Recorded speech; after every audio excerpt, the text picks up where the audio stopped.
सबसे तेज भगवा news 24x7।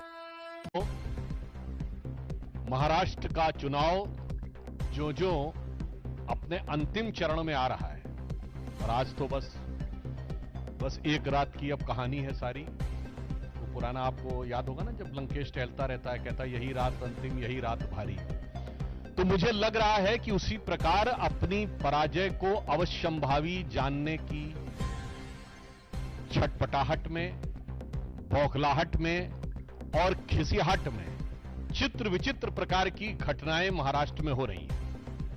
कहीं संदिग्ध और रहस्यमय तरीके से हिंसा की घटनाएं हो रही हैं और यह जनता के विवेक पर मैं छोड़ता हूं कि उनका स्वाभाविक और सहज लाभार्थी इन घटनाओं का कौन हो सकता है। आरोप प्रत्यारोप लग रहे हैं, वहां तक तो ठीक है। उससे पहले कहीं उलेमाओं के द्वारा फतवे जारी कराए जा रहे हैं, उसके बाद कहीं आप देख रहे हैं कि उत्तर प्रदेश में बगैर पहचान के वोट डालने दिया जाए, इसकी व्यवस्था सुनिश्चित कराने के लिए चुनाव आयोग पर दबाव डाला जा रहा है। यानी वोटर आईडी कार्ड को निष्प्रभावी किया जा सके, उस चीज के लिए प्रयास हो रहा है। और इसी सिलसिले में आज महाराष्ट्र में एक अन्य प्रकार का अनर्गल और निराधार आरोप लगाकर वातावरण को प्रभावित करने का, जिसे कहते हैं लास्ट डेस्परेट डिच अटेम्प्ट करने का यह प्रयास महाविकास अघाड़ी के द्वारा किया जा रहा है। और इसमें भी बड़ी महत्वपूर्ण बात यह है कि जिस नाला सोपारा विधानसभा में इस घटना का आरोप लगाया गया है, वहां महाविकास अघाड़ी मुख्य लड़ाई में ही नहीं है। मतलब जिसे कहते कहावत होती है ना, बेगानी शादी में अब्दुल्ला दीवाना। मगर यहां चाय से ज्यादा केतली गर्म है, उनसे ज्यादा गतिविधि महाविकास अघाड़ी के निरर्थक और निराधार आरोपों में दिखाई पड़ती है। अब मैं बहुत एक साफ और टेक्निकल बात करना चाहता हूं। श्री विनोद तावड़े जी हमारे राष्ट्रीय महासचिव हैं और संगठन से जुड़े अनेक कार्यों को देख रहे हैं।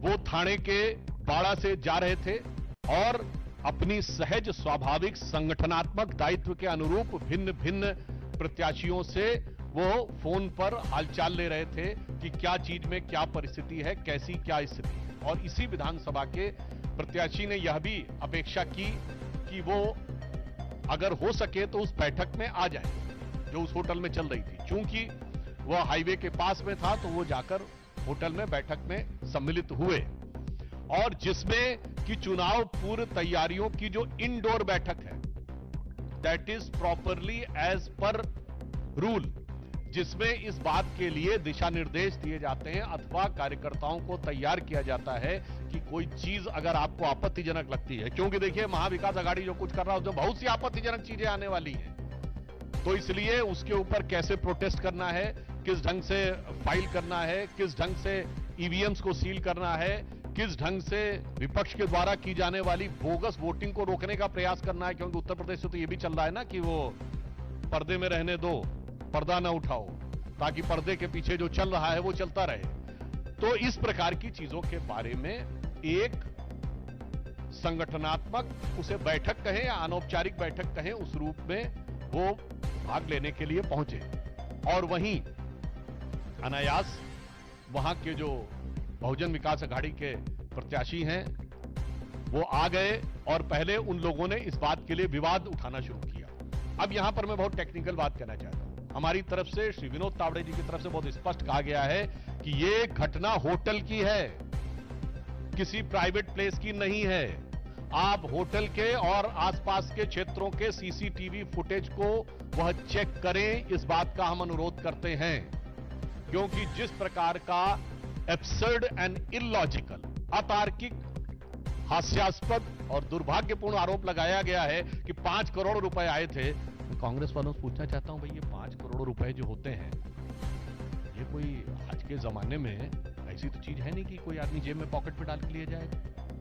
वो तो बहुत भारी मात्रा में दिखाई पड़ना चाहिए ना, तो उसका कहीं कोई विजुअल इंपैक्ट दिखना चाहिए, वो दिखाएं, हवा में आरोप मत लगाएं।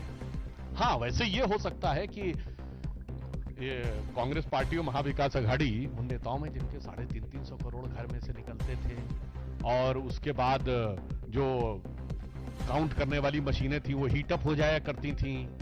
अब 350 करोड़ जिसके घर में इधर उधर पड़े रहते, उसे 5 करोड़ लगता होगा कि चिल्लर टाइप है, कहीं इधर उधर पड़े होंगे, दिखाई नहीं पड़े होंगे। महोदय, मगर मैं देश की आम जनता की तरफ से बोलना चाहता हूं कि इतनी बड़ी धनराशि का आप हवा में आरोप नहीं लगा सकते। आपको साफ बताना होगा कि वो कहां था। इसलिए पहला आरोप या निरर्थक। दूसरी बात, उस बैठक में पार्टी के कार्यकर्ता मौजूद थे, कोई बाहरी व्यक्ति मौजूद नहीं था। तो पॉइंट नंबर 2, किसको पैसा दिया जा रहा था तथा कथित। तीसरी बात यह बताइए कि जो आप कहने का प्रयास कर रहे हैं कि विपक्षी दल के प्रत्याशी वहां पर आए, तो विपक्षी दल के प्रत्याशी वहां पर क्या करने के लिए आए? यदि उनके ख्वाबों ख्यालों की जो घटना कहीं हो रही थी, तो उन्हें घटना स्थल पर रहना चाहिए था, सभा स्थल पर रहना चाहिए था। ये बिल्कुल 3 टेक्निकल पॉइंट है। पहली बात, सीसीटीवी फुटेज दिखाएं जहां पर कि ऐसी कोई बड़ी चीज दिखाई पड़ रही हो। दूसरी बात, वहां बैठक हो रही थी और सिर्फ भाजपा के कार्यकर्ता थे। और तीसरी बात, यदि वो इस प्रकार का आरोप लगाते हैं, तो वो जो आपका आरोप वाली घटना है उस जगह पे स्थल पे होना चाहिए कि सभा स्थल पे होना चाहिए। तीनों बातें साफ दिखा रहा है कि अपनी पराजय को अवश्यंभावी जानकर अब खिसियाहट और बौखलाहट में, यानी इसे कहा जाए कि हताशा और निराशा में, महाविकास आघाड़ी विक्षिप्तता की सीमा तक पहुंच गई है। और हम यह भी कहना चाहते हैं कि ये तो वो पार्टियां हैं, यहां सिर्फ आरोप की बात नहीं है। भारत के इतिहास में एकमात्र उदाहरण जहां पर सुप्रीम कोर्ट में यह साबित हो चुका कि पैसा लेकर सरकार बचाई गई, वोट फॉर कैश। मैं देश की जनता को याद दिलाना चाहता हूं, एकमात्र केस है भारत के इतिहास का 1994 का झारखंड मुक्ति मोर्चा रिश्वत कांड, जिसमें सुप्रीम कोर्ट में यह साबित हो गया कि झारखंड मुक्ति मोर्चा के सांसदों ने पैसा लेकर तत्कालीन कांग्रेस सरकार को बचाया। परंतु संसद में वोटिंग को न्यायिक समीक्षा का विषय नहीं बनाया जा सकता है, इसलिए उन पे कार्रवाई नहीं हुई। और आपको ध्यान हो, इसी वर्ष सुप्रीम कोर्ट ने अपने उस जजमेंट को रिव्यू किया है, यानी अब कोई पैसा लेकर वोट देकर बच नहीं सकता। तो हम ये कहना चाह रहे हैं, आप तो साहब certified by supreme court cash for vote के पुराने चैंपियन हैं, आज के नहीं 30 साल पहले वाले। और आप देखिए, संयोग से झारखंड में भी चुनाव है और ये दोनों पार्टियां साथ साथ हैं। यानी अगर इस इंडी गठबंधन की इन पार्टियों के लिए कहा जाए जेएमएम और कांग्रेस फिर आज साथ साथ हैं, तो इनके लिए मुझे वो पुराने गीत की वो पंक्ति याद आती है जो था ना, वो कई साल पहले मुझे तुमसे प्यार था। तो इनके लिए नजर आती है कि 30 साल पहले मुझे तुमसे प्यार था, 1994। जिया बेकरार था, यही भ्रष्टाचार था, आज भी है और कल भी रहेगा। तो ऐसा नहीं है कि ये इस भ्रष्टाचार में आकंठ डूबे नहीं रहेंगे। इसलिए मैं इस बात को बहुत गंभीरता से लेना चाहता हूं कि चुनावों को प्रभावित करने के लिए, भ्रमित करने के लिए इस प्रकार की जो हरकतें महाविकास आघाड़ी कर रही है, पहले तो इनमें आपस में ही प्रतिस्पर्धा थी, आपस में प्रतिद्वंदता थी, और अब ये महाराष्ट्र और देश की जनता को भ्रम में डालने का जो यह प्रयास कर रहे हैं, देश की और महाराष्ट्र की विवेकपूर्ण जनता इसे भली भांति समझती है। और मेरा यह विचार है कि ऐसे किसी भी प्रयास, चाहे वो फतवे जारी कराना हो, चाहे वो पर्दे में वोटिंग कराना हो, अथवा महाराष्ट्र में ही सपा के नेता अबू आजमी ने जो धर्मगुरु मुफ्ती सलमान अजहरी साहब से मुलाकात की हो, वो करना हो, या हिंसा करवाना हो या करना हो, वो जांच की बात है, या यूं मैं कहूं कि हिंसा की रहस्यमय घटनाओं का लाभार्थी बनना हो। What I can say, to become the natural beneficiary of a very conspicuous and suspicious events of violence, अथवा बगैर सीसीटीवी फुटेज के, बगैर किसी आरोप आधार के, बगैर वहां घटना स्थल पर पहुंचे हुए, बगैर उस चुनाव की मुख्य लड़ाई में निरर्थक आरोप लगाना हो, ऐसा कोई भी प्रयास सफल होने वाला नहीं है। और महाराष्ट्र, झारखंड और सभी राज्यों में जहां उपचुनाव हो रहे हैं, निर्णायक और प्रभावी रूप से जनता भारतीय जनता पार्टी और एनडीए के पक्ष में जनादेश देने जा रही है।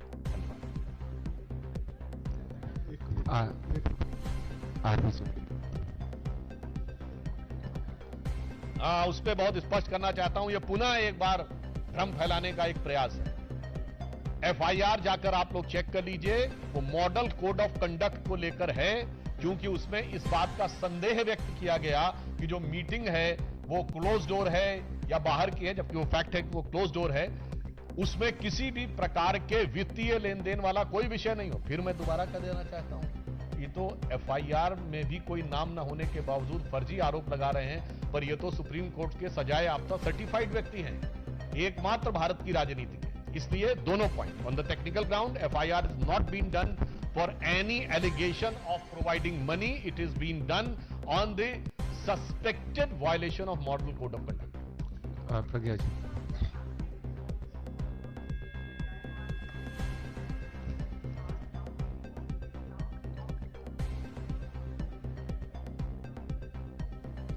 वैसे तो मैं बताना चाहता हूं कि पहले भी इनके भिन्न भिन्न गठबंधन सहयोगियों के घरों से क्या क्या प्राप्त हो चुका है, और श्री उद्धव ठाकरे जी, श्रद्धेय बाला साहब ठाकरे जी के भ्रष्टाचार को लेकर बयानों को अगर देख लें तो मुझे लगता है उन्हें ज्यादा स्थिति स्पष्ट हो जाएगी। और जब 1994 का मैंने उदाहरण दिया तो वो हमारे साथ हुआ करते थे, मगर अब उनके मुंह से नोट शब्द भी निकल रहा है, और मजे की बात है जिहाद शब्द।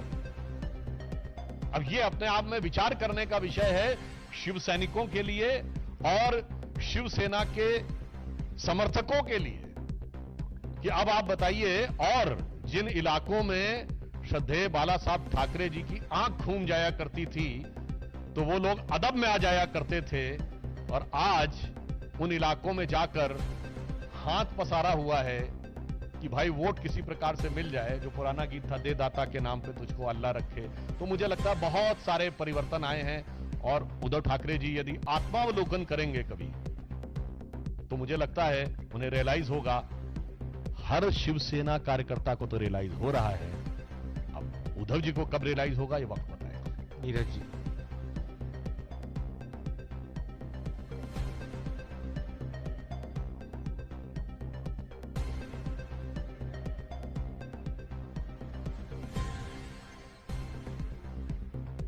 देखिए, बड़ी मजेदार बात यह है कि हवा में लट्ठ भांजना इसी को कहते हैं कि भाई मतलब जिसे कहते हैं ना, सूत ना कपास हो फिर भी लट्ठम लट्ठा। एग्जैक्टली वही राहुल गांधी जी कर रहे हैं। मैंने आपसे बताया 3 पॉइंट्स में कोई आधार नहीं, इसके बाद उनकी पार्टी वहां लड़ाई में नहीं, मगर फिर भी क्या करें, इस प्रकार का आरोप लगाने। और मैं एक और बात